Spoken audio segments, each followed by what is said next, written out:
saya beserta kawan-kawan akan mempresentasikan hasil diskusi kami terkait dengan mata kuliah pemahaman tentang peserta didik pada topik 1, tugas 1.1, yaitu memberikan tanggapan terhadap kasus di ruang kelas.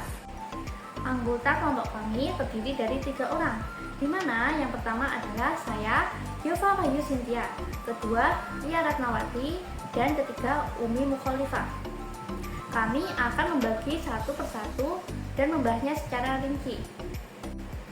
Kasus pertama, yaitu disajikan bacaan seperti berikut ini. Bayangkan jika Anda adalah seorang guru matematika di kelas 7. Saat ini Anda hendak menyampaikan materi mengenai matematika sosial, yakni mencari nilai rata-rata atau mean. Untuk memudahkan peserta didik dalam memahami pembelajaran, Anda mencoba untuk membuat urutan atau langkah-langkah yang perlu diikuti oleh peserta didik agar dapat mencari nilai rata-rata pada sebuah soal. Anda meminta peserta didik untuk mengerjakan soal yang Anda berikan. Hasilnya, peserta didik mampu mengerjakan dengan benar sesuai dengan langkah-langkah yang telah Anda siapkan. Beberapa saat kemudian, Anda meminta kepada peserta didik untuk mengulang hal yang sama tanpa melihat urutan pengerjaan soal, dan peserta didik mampu mengerjakan soal dengan benar. Baik, berdasarkan bacaan pada kasus pertama terdapat 2 soal. Soal yang pertama adalah, menurut Anda, apa yang membuat peserta didik mampu mengerjakan soal dengan baik dan benar pada percobaan kedua tanpa melihat urutan atau langkah pengerjaan soal? Menurut saya, ada beberapa hal yang dapat melatar belakangi mengapa peserta didik lebih mudah mengerjakan soal pada tahap kedua. Yang pertama, karena metode yang digunakan oleh guru, yaitu memberikan urutan atau langkah-langkah yang jelas, sehingga peserta didik lebih mudah dalam mengerjakan. Ketika mereka mengerjakan soal pertama untuk mencari rata-rata, mereka mengikuti aturan atau urutan yang telah dibuat oleh guru, sehingga secara tidak langsung mereka menjadi mengerti bagaimana konsep mencari nilai rata-rata. Kemudian adanya pembiasaan. Pembiasaan di sini yaitu terbiasa mengerjakan soal sesuai langkah. Guru yang memberikan soal-soal serupa atau soal-soal sejenis dengan langkah-langkah yang sama memberikan pemahaman kepada peserta didik, sehingga faktor selanjutnya yaitu pemahaman konsep yang menjadikan peserta didik lebih mahir dan terasa. Di sini mahir terasa ini disebabkan oleh adanya metode pembiasaan, sehingga menimbulkan peserta didik yang dapat memahami materi dengan konsep atau cara yang telah mereka dapatkan. Dan soal kedua, yaitu sebagai seorang calon guru dalam kegiatan belajar yang seperti apa metode di atas dapat diterapkan. Elaborasi jawaban Anda dengan menyertakan teori yang berkaitan. Menurut kelompok kami, berdasarkan kasus pertama pada bacaan tersebut, metode yang digunakan oleh guru adalah metode demonstrasi, di mana metode demonstrasi merupakan metode mengajar dengan cara memperlihatkan suatu proses, situasi, atau benda kepada peserta didik. Melalui proses atau langkah-langkah yang telah diberikan, peserta didik akan lebih berkesan sehingga mampu untuk membentuk pengertian dengan baik. Metode demonstrasi sendiri sesuai dengan teori konstruktivisme yang menyatakan bahwa peserta didik harus aktif dalam membangun pengetahuan mereka melalui interaksi atau pengalaman yang mereka peroleh. Dalam kasus ini, peserta didik dapat membangun pengalaman mereka tentang konsep nilai rata-rata berdasarkan pengalaman mereka dalam mengerjakan soal yang diberikan oleh guru. Soal-soal yang diberikan oleh guru beserta cara pengerjakan atau urutan langkah-langkah cara mengerjakannya itu membuat peserta didik menjadi paham dan mengerti bagaimana cara mereka untuk mencari nilai rata-rata. Kemudian, ketika peserta didik mengerjakan soal untuk kedua kalinya, mereka mampu mengerjakan tanpa melihat langkah-langkah karena apa yang mereka pelajari telah diterima dan dipahami. Selaras dengan teori konstruktivisme yang mengatakan bahwa pemahaman akan semakin berkembang dan kuat apabila selalu diuji oleh berbagai pengalaman. Selanjutnya pada kasus 2 akan dilanjutkan oleh teman saya yaitu Lia Ratnawati. Terima kasih. Assalamualaikum warahmatullahi wabarakatuh. Bapak Ibu, kita akan membahas kasus 2.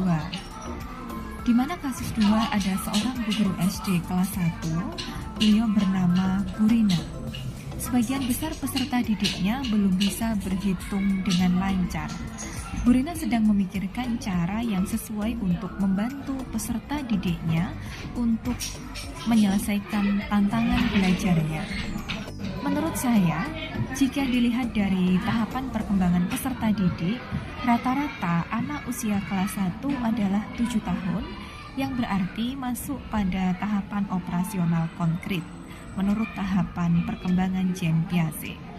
Pada usia tersebut, anak belum sepenuhnya sanggup menggunakan logika, mengubah, menggabungkan, atau memisahkan ide dan pikiran. Sehingga anak-anak di rentang usia tersebut baru bisa menerapkan logika pada objek fisik. Hal tersebut tentu menjadi perhatian Bu Rani untuk menciptakan proses pembelajaran yang sesuai dengan kebutuhan peserta didik. Bu Rani dapat menciptakan pembelajaran dengan menerapkan logika pada objek fisik agar dapat menstimulus kemampuan anak dalam berpikir.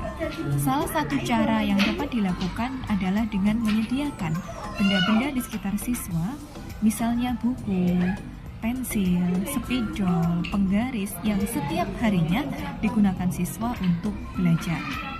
Bu Rani dapat menggunakan benda-benda tersebut untuk berhitung. Dengan mengaitkan pelajaran berhitung dengan kehidupan sehari-hari, tentunya akan mempermudah dan anak dapat mempraktikkannya secara langsung. Selain itu, Bu Rani juga bisa menyediakan permainan yang berkaitan dengan kegiatan berhitung, misalnya congklak, di mana dalam permainan tersebut secara tidak langsung anak diajarkan untuk berhitung. Kegiatan pembelajaran yang saya sarankan sangat erat kaitannya dengan teori belajar konstruktivis. Dengan menyediakan benda-benda di sekitar saat beberapa permainan yang berhubungan dengan kegiatan berhitung, secara tidak langsung siswa dihadapkan dengan situasi nyata yang ada di lingkungan dan sekitarnya, sehingga tercipta pengalaman baru yang bisa digunakan untuk memecahkan masalah yang dihadapi. Hal ini selaras dengan prinsip utama teori belajar konstruktivis, di mana guru menempatkan peserta didik sebagai individu untuk membangun dan memahami informasi yang aktif sepanjang proses pembelajaran. Cukup sekian Bapak Ibu untuk penyelesaian dari kasus 2. Saya akhiri. Wassalamualaikum warahmatullahi wabarakatuh. Selanjutnya kita akan membahas kasus yang ketiga. Made adalah seorang guru di salah satu sekolah negeri yang berada di wilayah Bali. Ia merupakan guru bahasa Indonesia. Made ingin mengajarkan kepada peserta didiknya dengan materi teks deskripsi. Pada buku cetak yang menjadi panduannya saat mengajar, terdapat beberapa contoh teks deskripsi yang menceritakan tentang bangunan-bangunan pencakar langit yang ada di ibu kota. Dengan memperhatikan latar belakang peserta didiknya, Made pun ingin mencoba untuk memberikan contoh yang berbeda. Ia memberikan contoh teks deskripsi tentang pantai dan makanan khas Bali.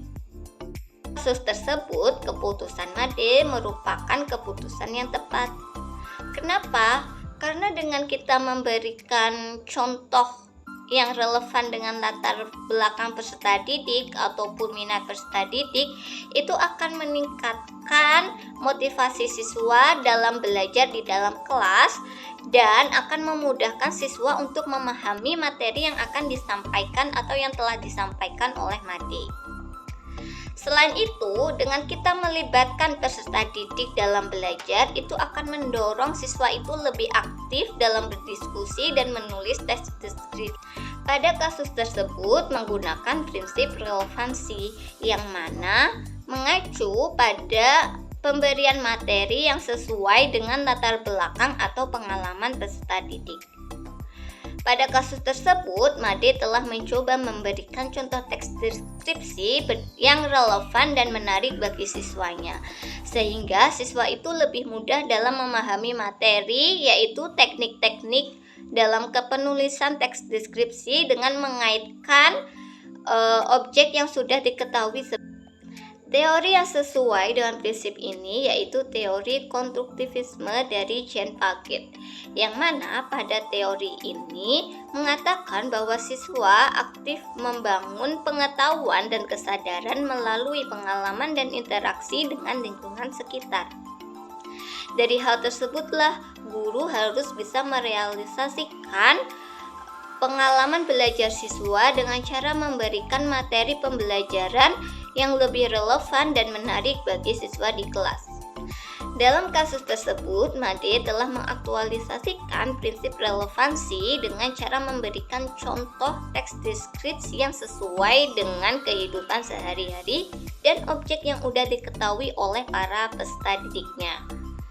Dengan demikian, Made telah meningkatkan kesadaran yang membuat siswa itu lebih mampu mengaitkan dan memahami informasi baru dengan informasi yang sebelumnya sudah diketahui. Selain itu, Made dapat meningkatkan motivasi siswa dalam proses pembelajarannya, sehingga proses pembelajaran lebih efektif dan bisa mencapai tujuan dari pembelajaran tersebut.